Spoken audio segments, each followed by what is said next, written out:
Welcome to Music Mania. I'm your host, King Crusoe. You can call me KC, and this week there's quite a bit of things to talk about. Last week I commented about how there wasn't very many releases or brand new releases for me to go into. Well, that was kind of a halfway lie. I was made aware of a few things that released that week after I had already recorded the video, so we're going to start off today's video by talking about those things. Let's jump on over and begin with Designing Creation's final album, Origin, which was a really good time. Now, this being their final album is kind of a shame. These guys do a sort of OG metalcore sound really, really great. They do it very satisfactorily and very satisfyingly, however it is that you want to say it. And they've only done 3 albums, so the fact that these 3 albums kind of go for a sound that isn't really done these days and they're so successful at it is a shame, but I'm going to go ahead and rate Origin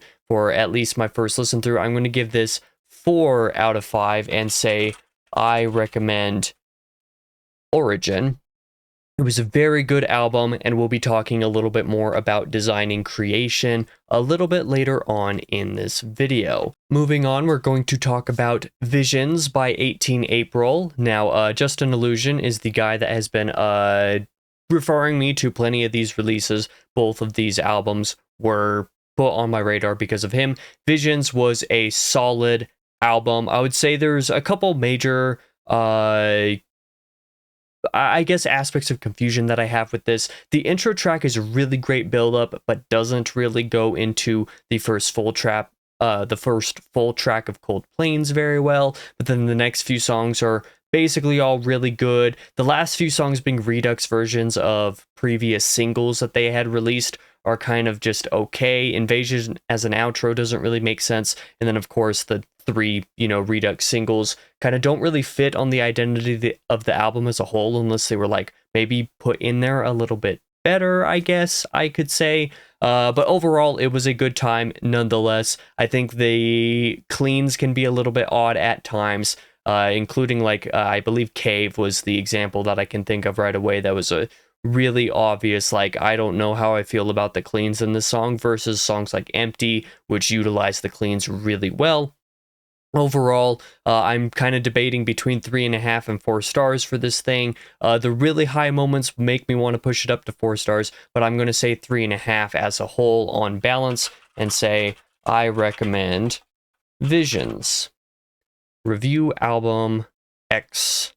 Move on to another release that I missed last week, this time being a single by Chakran, a band that I'd maybe heard vaguely of before, but don't know anything of, more specifically off the top of my head. Thirst for Revenge was a good single and has me convinced that I should go back and try some of these guys' previous stuff. I guess they just released a full album last year as well, so that's now on my radar. I think Thirst for Revenge, despite being perhaps a tiny bit overlong, is a really good single, actually. Found the general ideas and execution of them in here really enjoyable. Next up, we're moving into the actual releases for this week, starting off with a solid number of albums. Let's begin with This Consequence by Killswitch Engage, which is a fine album. It's not terrible, but it's not great. The album art is really what in the world's going on here, but overall the album's pretty good. I think the first 2 or 3 songs even are just not very good or interesting at all, and the sound mixing on the album as a whole is pretty mediocre. A lot of people comment about the back half being a lot more solid than the front half. I would say starting from Forever Aligned through definitely through Where It Dies, but through Collusion is very solid. The last few songs are pretty good, but in a slightly different way. The first few songs are pretty weak. Overall, on balance, this gets a 3 stars out of me and say I sort of recommend This Consequence. Like I said, it was a good album overall, but there are problems with it. I think this would have been a better EP than an album, which is something that I believe Eggfruit, that was a sentiment that Eggfruit said down here. So I would agree with that sentiment. Next up is Anti-Bloom by Silverstein, which I'm not going to lie, I'm a little bit disappointed by, mostly by the fact that it's only 8 songs and At least one of those is barely even a full track in and of itself, like at a minute 30 here. So out of this thing, like it's very short, which isn't necessarily a bad thing, but like 8 songs, 22 minutes or something like that could kind of even maybe get away with being called an EP at that point rather than an album. It's kind of on the blurry edge of the scale there.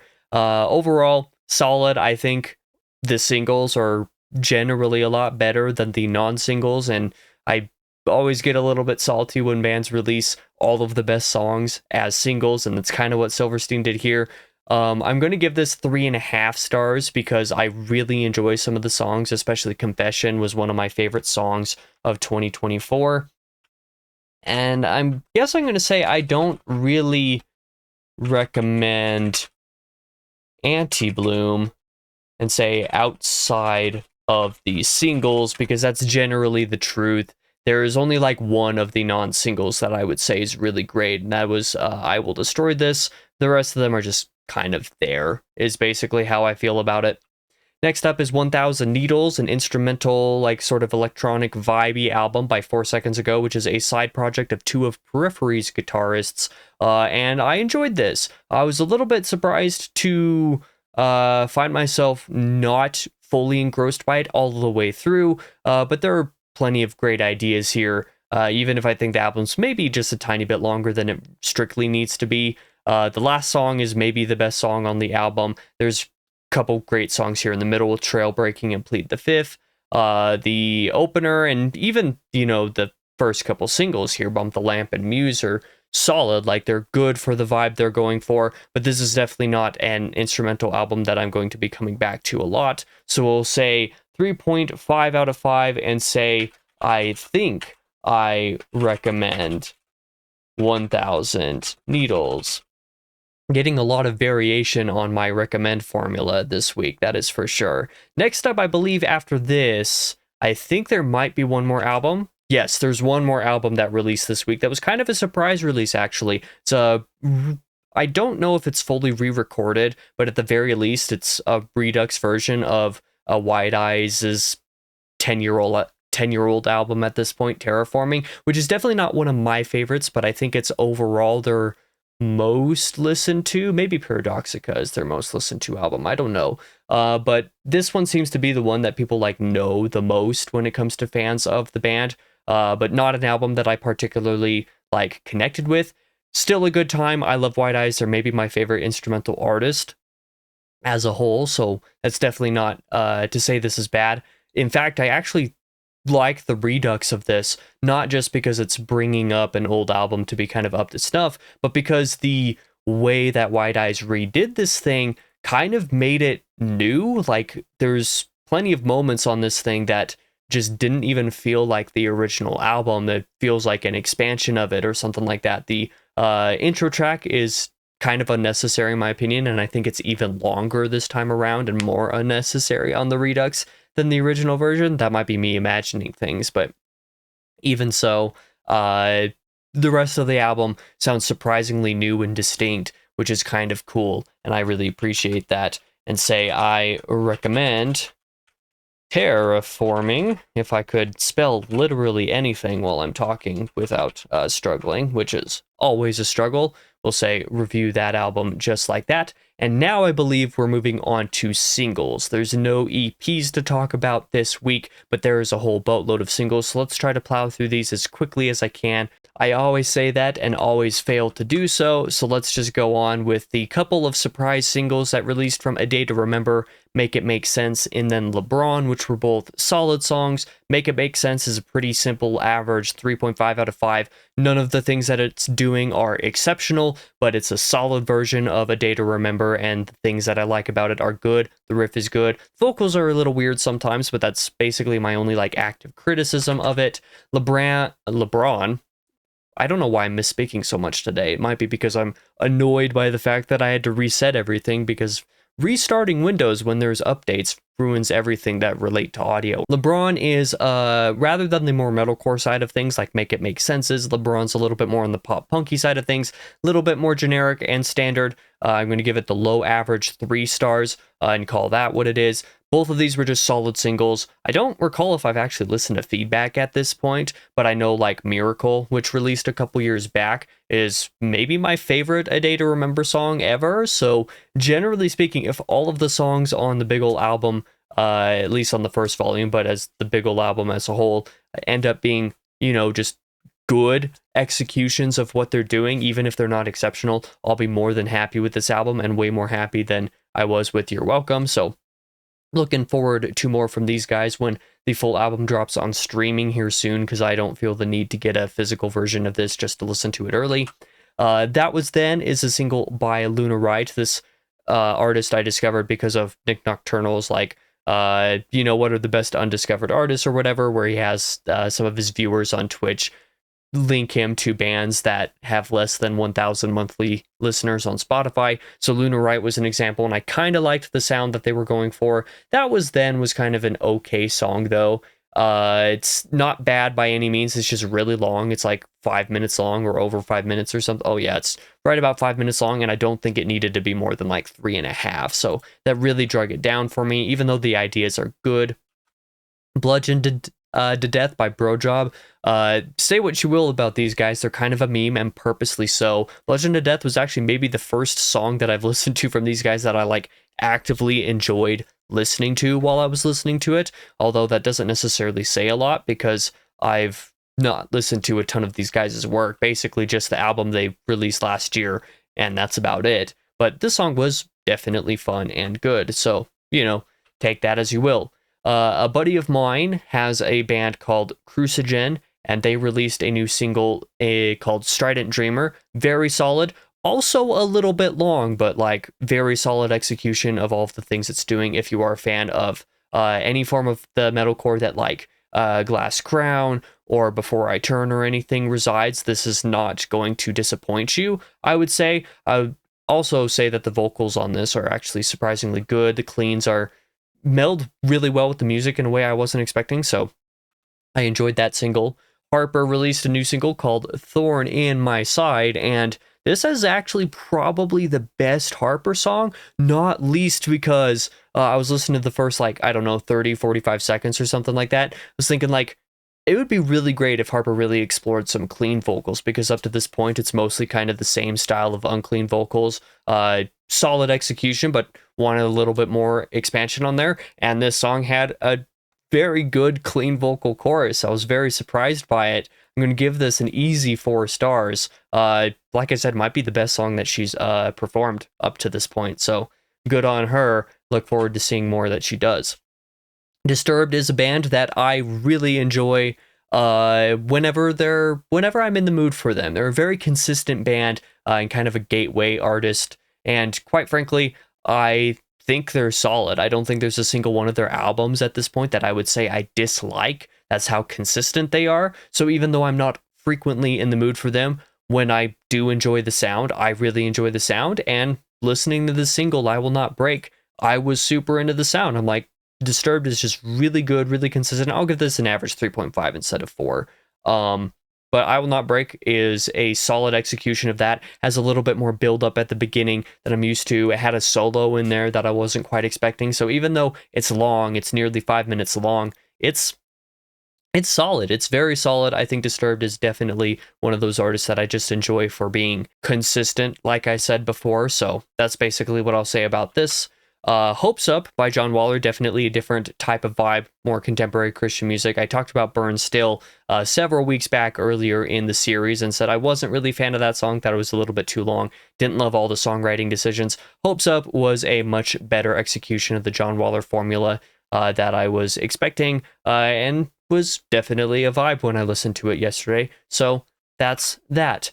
Ending of All by Tara Mays. Tara Mays is a band that I have a complicated relationship with, because they release so many singles, but you can never tell what those singles are actually going to. For example, in 2023 and 24, however long that they were releasing singles, they released a solid 8 singles or something like that, and only a few of them ended up on the album that came out in 2024, and a few of them didn't end up on the album. A couple of those songs ended up on a separate EP, and then a couple other ones ended up on different collection of singles as they continue to release more. There's just really weird decisions and inconsistencies with where these guys release singles. So like if I were to do a discography deep dive, for example, on Terramaze, I would be having a heck of a time just figuring out what goes where. But Ending of All was a solid single. I like these guys for what they are. Their specific flavor of prog metal, I guess, would be the genre. I was going to say prog rock at first, but prog metal is probably more appropriate. I really enjoyed this song. This is one of the singles I've enjoyed more from them personally. And then I believe this is the last new single release to talk about for the week, as a reimagined acoustic version of Dying Light by Chuckaboom. Dying Light is a fun song, and this reimagined, like, basically acoustic version was really good until you got to, like, the equivalent of the breakdown section, in which things started to sound weirdly country for some reason. So I'm only going to give this 3 songs because of that, but overall, solid reimagining of the single. Next up, we're going to move into my listens, starting off with re-listens that I did of Goddess Rain and of The Birth of Death by Amayona. I did both of those last week. We did basically a discography ranking the 3 EPs that these guys did, talked about all of those and my rating of Amayona as an artist. I re-listened to the 2 EPs because I felt like it, so that was what I did over the week. But now for some other things that I caught up on. I discovered The Great Architect through another user that I'm friends with on Musicboard, Iborer, or whatever, Iborer, however his username is pronounced. He reviewed this with a solid 5 stars, so I was like, okay, I'll check this out, saying that it's good prog metal, and it is definitely pretty good prog metal. I'm not going to give this a full 5 stars, but the album was good. The last song in particular, this 12-minute track here, Bleed the Throne, really, really great. Basically summary of the ideas that go on the previous 5 tracks. The first song is solid. These couple songs in the middle here, 3 and 4, do a lot of interesting things. I think overall The Great Architect is a very solid album. The question is whether it's 3.5 or 4. I would say as a reaction, I would give 3.5, but I know I'm going to re-listen to this again and I'm going to like it even more. I just got to get used to a couple of the vocal decisions that are used throughout the record, but overall, solid album. If you like prog metal, especially the heavier side of prog metal, this has some really cool ideas going for it, so there is that. But if you remember now, this far in the video, I just started this video talking about Designing Creation with their new album Origin. Well, aside from listening to Origin, I gave it a second listen, which, you know, I'll have some of that stuff logged appropriately on my Musicboard profile, link in the description below.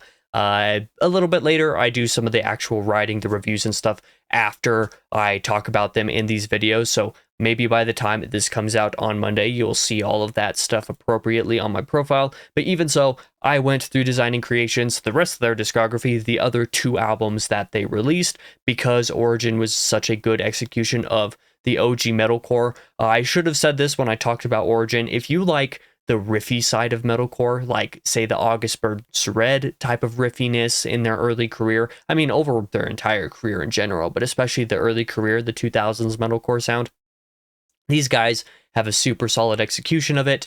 Lineage isn't as solid an execution. This was their first of the 3 albums that they did. The last couple tracks here, Cult 1851 and Alien, are fantastic. Alien especially is easily the best song on the album. There were a couple other standouts on here like Murder Castle, Us Versus Us, and Black Thursday are pretty good too. There's just a couple too many of these interlude type tracks with like Rail Splitter here. There's also Purple Heart here, and they didn't really need to be like interludes. They could have just been like condensed, shorter, made into like 20-second intros or outros for respective songs in between. So there's some stuff about this album that's a little bit less consistent, with like a 3.5 out of 5 quality. I would say just my general average.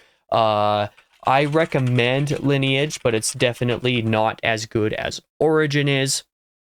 Even so, however, Descent, their second album, is incredible. Origin is a pretty good, solid round out of the 3 albums that these things are, you know, this like trilogy of this OG metalcore that they did, but Descent is like nigh on perfect. It's not quite up there, but it's so close. Like just about every song on here is worthy of being called a standout, and it's just a really good time the entire way through.